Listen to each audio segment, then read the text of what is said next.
राधे राधे। जय श्री कृष्णा। आप सभी का हमारी चैनल क्यूटी लड्डू में स्वागत है। जया एकादशी का व्रत पावन दिलाए पापों से निजात, पर नियमों का यदि हो उल्लंघन बढ़ सकती है विपत्तियां साथ। हरे कृष्णा। आप सभी को जया एकादशी की हार्दिक शुभकामनाएं। माघ शुक्ल पक्ष की जया एकादशी का व्रत जितना ही पुण्यदय है, उतना ही इसके नियमों का पालन करना भी अनिवार्य है।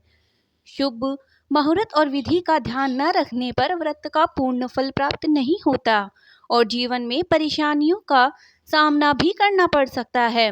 और आज के इस वीडियो में आप जानेंगे कैसे सही नियमों से और शुभ समय का पालन करने करके आप भगवान विष्णु की कृपा प्राप्त कर सकते हैं।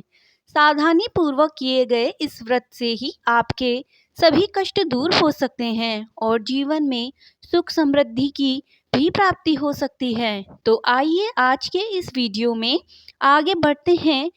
इस बार माघ शुक्ल पक्ष की एकादशी तिथि 7 फरवरी शुक्रवार रात 9:27 से प्रारंभ होगी और एकादशी तिथि समाप्त होगी 8 फरवरी शनिवार रात 8:15 पर। और ऐसे में हिंदू पंचांग के अनुसार इस बार जया एकादशी व्रत 8 फरवरी दिन शनिवार को रहेगा।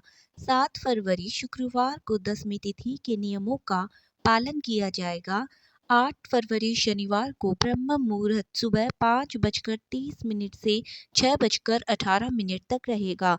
सूर्योदय होगा सुबह 7:07 पर और सूर्यास्त शाम 6:14 पर। प्रातःकाल पूजा मुहूर्त रहेगा सुबह 5:47 से 7:05 तक।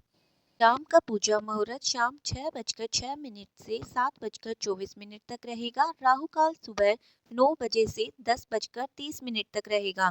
भद्रा सुबह 8:48 से रात 7:15 तक रहेगी। द्वादशी तिथि प्रारंभ होगी 8 फरवरी शनिवार रात 8:16 से। द्वादशी तिथि समाप्त होगी 9 फरवरी रविवार शाम 7:25 पर। द्वादशी तिथि पर बहुत शुभ योग बन रहा है। इस दिन सूर्योदय होगा 7:06 से सूर्यास्त शाम 6:15 पर। ब्रह्म मुहूर्त सुबह 5:05 से 6:17 पर। प्रातःकाल पूजा मुहूर्त सुबह 5:46 से 7:04 पर रहेगा। अभिजीत मुहूर्त दोपहर 12:13 से 12:58 पर रहेगा।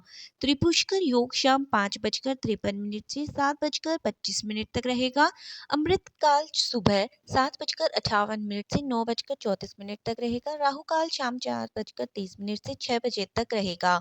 हरिवासर समाप्त होगा 9 फरवरी 2025 रविवार सुबह 2:15 तक।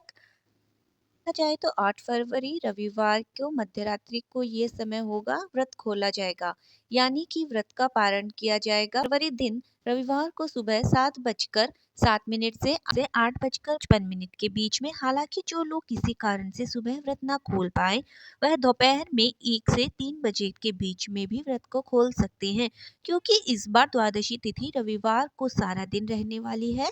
इस बार भद्रा का वास स्वर्गलोक में रहेगा, इसलिए यह भद्रा पृथ्वीलोक में अशुभ नहीं रहेगी। एकादशी का व्रत रखने वाले भक्तों के लिए एक दिन पहले दशमी तिथि के नियमों का पालन करना अनिवार्य होता है। दशमी तिथि को सूर्य से पहले सात्विक भोजन ग्रहण करना चाहिए और सूर्यास्त के बाद अन्य ग्रहण नहीं करना चाहिए। आवश्यकता हो तो फलाहार आप कर सकते हैं। व्रती को संयमित और ब्रह्मचर्य का पालन करते हुए एकादशी का व्रत रखना चाहिए। जया एकादशी का व्रत करने से व्यक्ति को भूत प्रेत पिशाच जैसी योनियों में भी नहीं जाना पड़ता। धर्मराज युधिष्ठिर ने इस व्रत को किया था और अपने सभी कष्टों को मिटाकर जीवन में उपलब्धि पाई थी। व्रत रखने वाले भक्तों को प्रातः काल स्नान करने के बाद व्रत का संकल्प कर धूप दीप फल और पंचामृत के साथ तुलसी जी का पत्ता अर्पित करके भगवान विष्णु और भगवान श्री कृष्ण की ओर माता लक्ष्मी जी की पूजा करनी चाहिए। दिन भर उपवास रखना चाहिए। रात्रि में जागरण करने से श्रीहरि प्रसन्न होते हैं भगवान विष्णु को पीला रंग बहुत प्रिय है, इसलिए पीले रंग के पुष्प और पीले रंग की पूजन सामग्रियों का अधिक से अधिक प्रयोग करना चाहिए। घी का या तिल के तेल का दीपक जलाना चाहिए। भगवान को चंदन का या हल्दी का तिलक लगाएं। धूप दीप जलाएं। भोग में दूध या दूध से बनी हुई मिठाई का भोग लगाएं, जिससे तुलसी का पत्ता अवश्य हो। माता लक्ष्मी जी का पूजन करें। एकादशी के दिन शाम को तुलसी जी के सामने भी दीपक जलाएं। तुलसी चालीसा का पाठ करें। ग्यारस माता की कथा और एकादशी व्रत की कथा का श्रवण करें।